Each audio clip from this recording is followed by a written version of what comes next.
Hey, good morning. We will deal a new topic with new concept. So before we proceed, let's summarize some important fact before understanding the national income. So this is our third video where we will deal with some concept regarding market price, factor cost, and depreciation, net factor income from abroad, and transfer payment, etc. So here you can see some important concept in national income. So first one, we will deal economic territory or domestic territory. So the geographical territory administered by the Indian government within which the capital, goods and person can circulate freely. Here you can imagine a ecosystem where capital, goods, person can move freely. That means the system which helps to move in a closed circular way. That could be considered in national income. So our economic territory is understandable now. Now moving ahead, the factor cost. The cost of factors of production that is incurred by a firm when producing goods and service. The concept here is very easy. The cost of factors. The cost of factor, that means the price where some input were added to produce something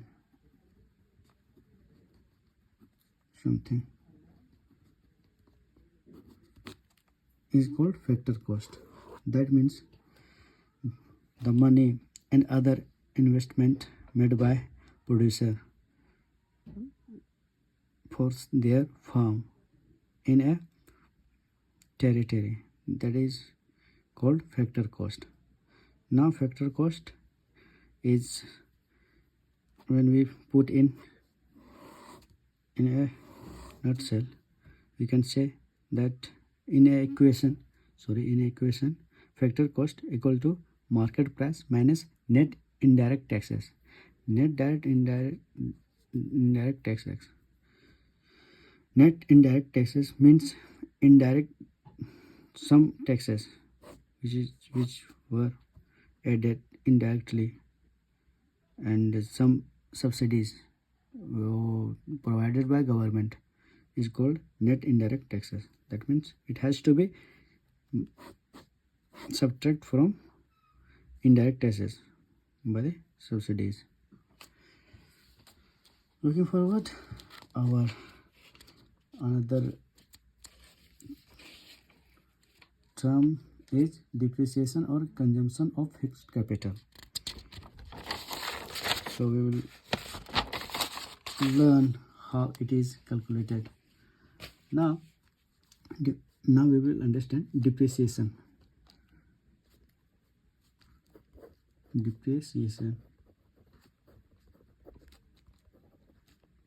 or consumption of fixed capital.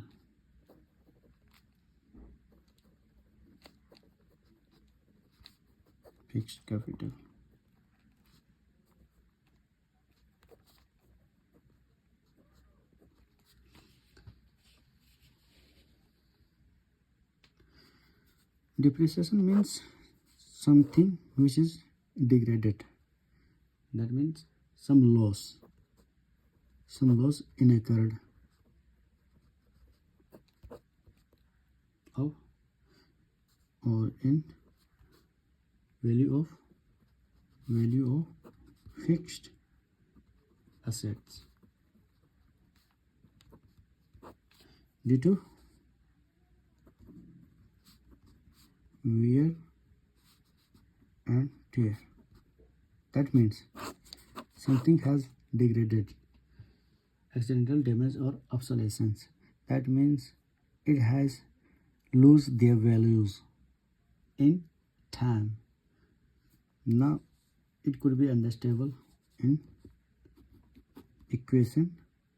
NDP, national domestic product, equal to GDP, gross domestic product minus depreciation. Depreciation means while uh, purchasing a car, let's see a car purchased by a buyer. It is a car, so cost of this car is 7 lakh. While driving this car, its values became ton.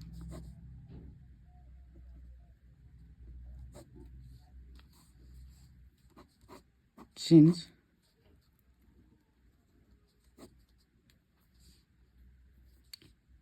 its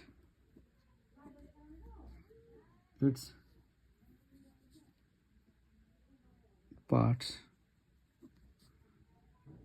would become old. That's why its cost definitely will downgraded while selling in second hand. So this is understandable in depreciation. Now another term we will familiar with NFIA. What does that mean? It means net factor income from abroad.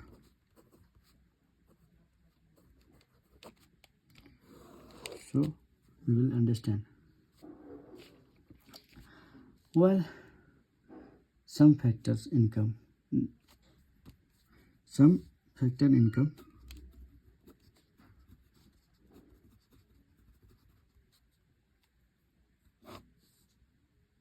and some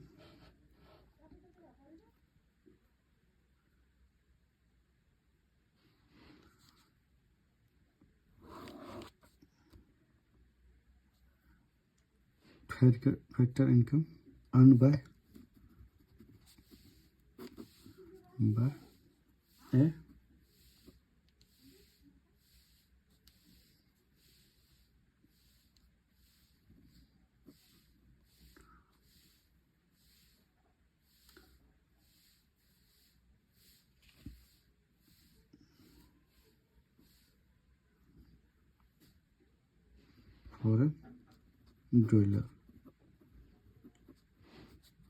foreign dweller. That means non-residential Indian. We can call NRI. So this is the difference earned by normal resident, normal resident.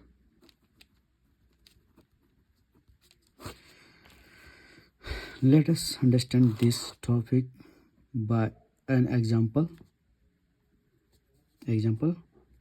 Here we can see example. Let's understand. Sam,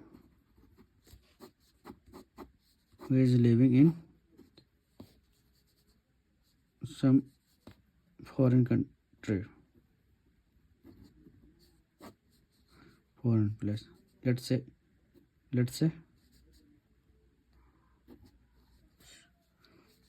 London. and working as an IT employee. And another person, Chetan, who is residing in India. Now the money or income get by same, and income get by Chetan. So the difference between factor income of same and factor income of Chetan is understandable net factor income from abroad. Now, rest of the world, this minus factor income to row.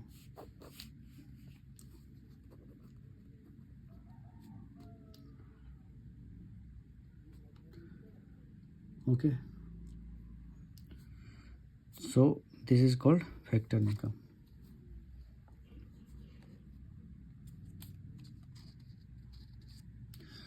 Now it is also understand that national income only includes normal resident of India.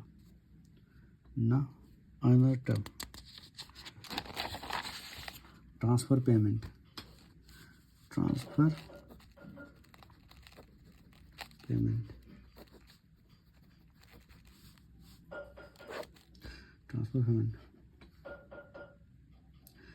Transfer payment are unilateral payment, which is there is no exchange of goods and service in the economy. That means donation,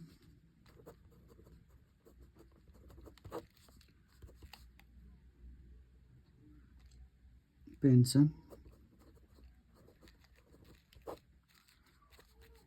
and scholarship, unemployment,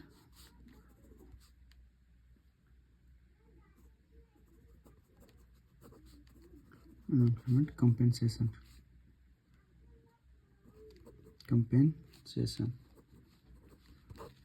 gifts, etc. given by the government. These are transfer payment.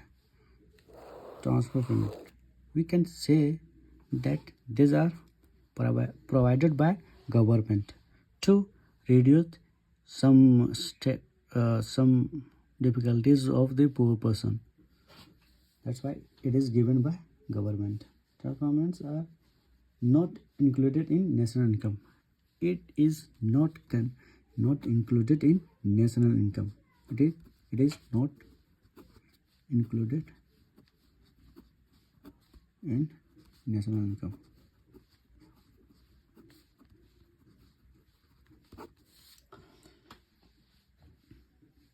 However, transfer payments are included in personal income and are taxable.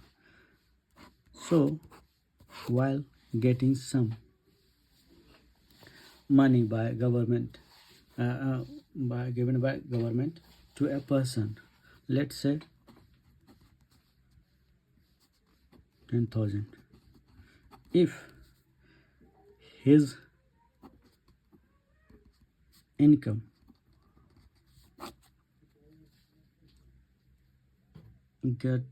got double, his income will cross the standard of the taxable income, then he has to be pay a taxable tax. Okay, now we will understand capital output ratio. What is capital output ratio? I will look after that kind of term very easily and very catchable method. Capital output ratio.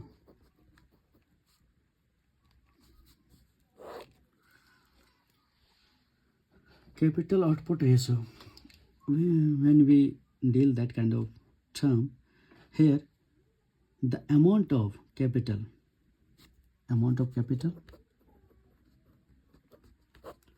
which is needed to produce 1 unit of output.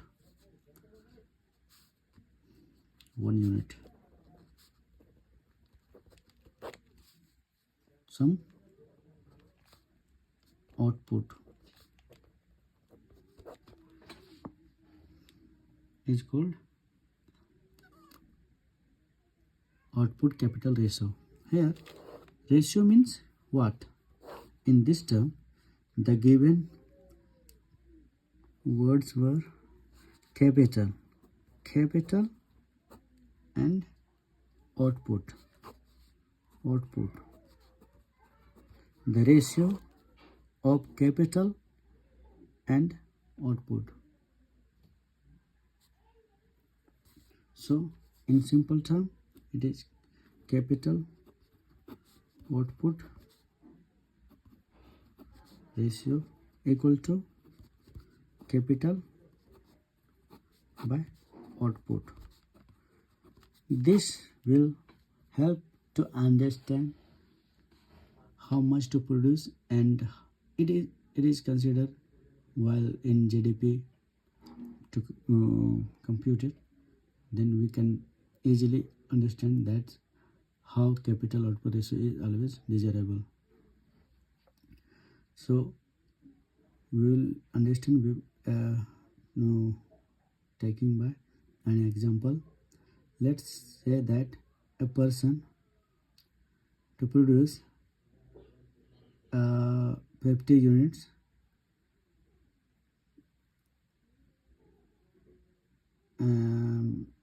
while investing 50,000, then output ratio will be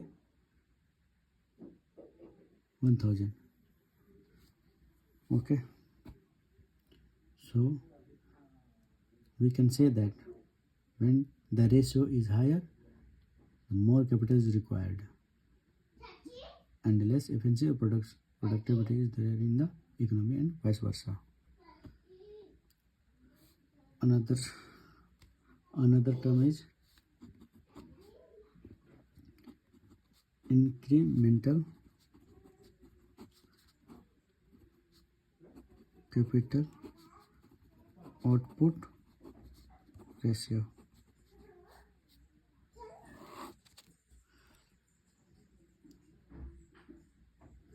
Some additional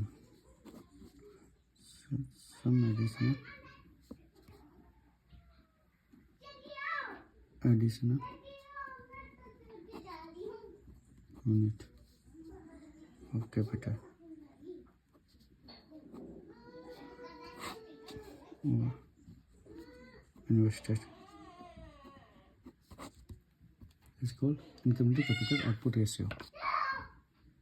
Okay, that's were some term we have dealt. Okay, then we will see another concept in fourth part. Okay, thank you.